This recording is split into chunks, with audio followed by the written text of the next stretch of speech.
olhando vários arquivos, eu acho que eu encontrei, provavelmente, a fotografia que inspirou esse quadro. Próximo, por favor. Eu não tenho evidência nenhuma, exceto a semelhança das duas imagens. Essa é uma imagem de um engenho no Nordeste brasileiro, e aqui você tem a avó preta, a filha parda, o europeu e as 3 filhas, essa branca, mas as outras 2 não são brancas. Porque se você tem uma moça parda que casa com um europeu, você vai ter uma variação enorme de matizes de crianças. Algumas vão ser pretas, outras pardas, outras brancas. Então, aquele quadro, se foi baseado nisso, foi baseado de uma maneira desonesta, porque ele tinha uma missão política para cumprir. Próximo, por favor. De qualquer maneira, volta o outro, esqueci de falar uma coisa. O importante é que, como no Brasil, a classificação social das pessoas é baseada em aparência física, essa menina é chamada de branca. E essas meninas vão ser chamadas de pardas ou de pretas, dependendo de onde elas moram no Brasil, etc. Mas o importante é que, genomicamente, todas as 3 têm a mesma proporção de genoma africano e de genoma europeu. Então, o que você está começando a ver aqui? Você está começando a ver uma dissociação entre cor da pele, aparência física e genoma. E é esse que foi o nosso próximo ponto de estudo. Próximo, por favor. Então, agora nós não vamos trabalhar só com um pedacinho desprezível do genoma, que é o cromossomo Y. Agora nós vamos trabalhar com o genoma inteiro, porque nós vamos ver as contribuições dos 2 lados da família. Nós temos de ver a contribuição do pai e a contribuição da mãe. Próximo, por favor. E, então, nós fizemos um estudo inicial usando uma região no Nordeste de Minas Gerais. Próximo. É uma região onde a Universidade Federal de Minas Gerais tinha um centro de estudo de esquistosomose. Praticamente 100% da população é infestada com esquistosomose, o que significa que ninguém vai ter asma, provavelmente, né?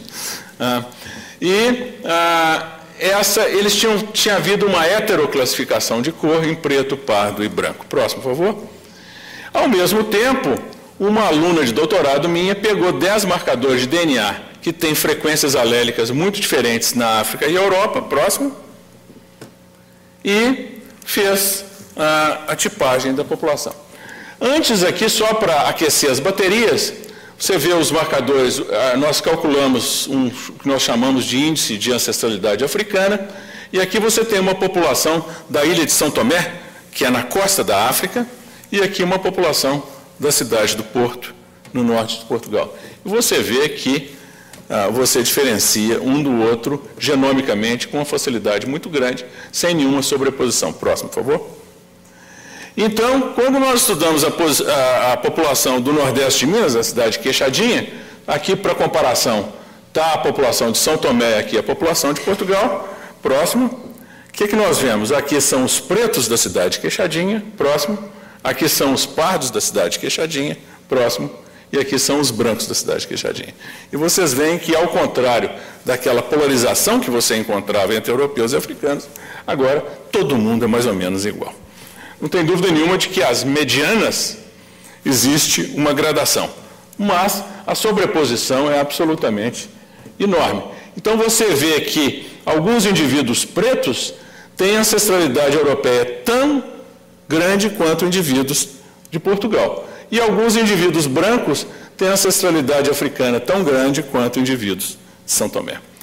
Então, mostrando, próximo, esses trabalhos foram publicados numa revista americana, PNAS, em 2003, próximo, e a conclusão do trabalho é que, a nível individual, praticamente impossível inferir a ancestralidade genômica de um brasileiro a partir de sua cor. Em outras palavras, a correlação entre ancestralidade e cor é muito tênue. E isso já vem historicamente ocorrendo. Próximo, por favor. Nós queríamos confirmar esses dados com outros marcadores e com uma população maior. Esse foi um estudo no qual nós estudamos uma população da cidade de São Paulo, no qual nós usamos marcadores forenses, próximo, e, novamente, a gente vê a população de brancos, de pardos e de pretos, com medianas diferentes, mais uma tremenda sobreposição deles. Próximo. Até agora, esses estudos têm olhado apenas a ancestralidade europeia e africana. Mas no Brasil nós temos também a ancestralidade ameríndia. Então nós precisávamos de poder estudar a ancestralidade ameríndia. E então, para isso, nós tivemos de desenvolver novos marcadores, porque aqueles não eram capazes disso. Próximo. E nós desenvolvemos marcadores, um painel de polimorfismo de inserção e deleção, que nós chamamos, no nosso jargão, de genetiquês, nós chamamos ele de indels. Próximo. E eles estão espalhados no genoma, dois em cada cromossomo. Próximo, por favor. E, para validar esse painel, nós estudamos amostras de 55 populações de todo o mundo. E aqui estão marcadas as populações das Américas, da África, da Europa, da Ásia e da Oceania. Próximo, por favor. Esse é um painel de um instituto de pesquisa que foi criado pelo Jean Dossé, em Paris, que chama-se CEF, que é o Centro de Estudos de Polimorfismos Humanos. E o que os nossos marcadores mostraram, extremamente capazes de separar, então, populações da África, das Américas e da Europa. A Ásia do Leste separada e aqui você tem uma agregação que se encontra em todos os estudos genéticos entre a Europa, Oriente Médio e Ásia Central, porque eles provavelmente têm a mesma história evolucionária. E a Oceania separada aqui. Próximo. De tal maneira que, se agora nós pegarmos apenas os indivíduos europeus, africanos e ameríndios e fizermos um gráfico triangular, você vê que eles se agrupam em 3 vértices. Um vértice europeu, um vértice ameríndio e um vértice africano. Então, agora nós podemos pegar estudos de brasileiros e fazer um gráfico triangular e ver como que eles se distribuem nesse gráfico. Próximo, por favor.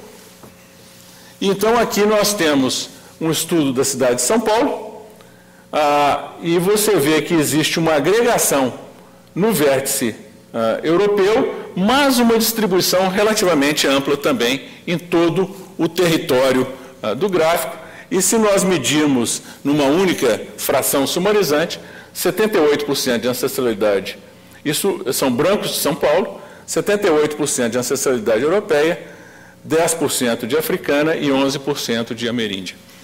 Isso, próximo, por favor. Aqui a cidade do Rio de Janeiro, nós temos resultados muito similares e, de novo, números muito similares aos de São Paulo. Próximo, por favor.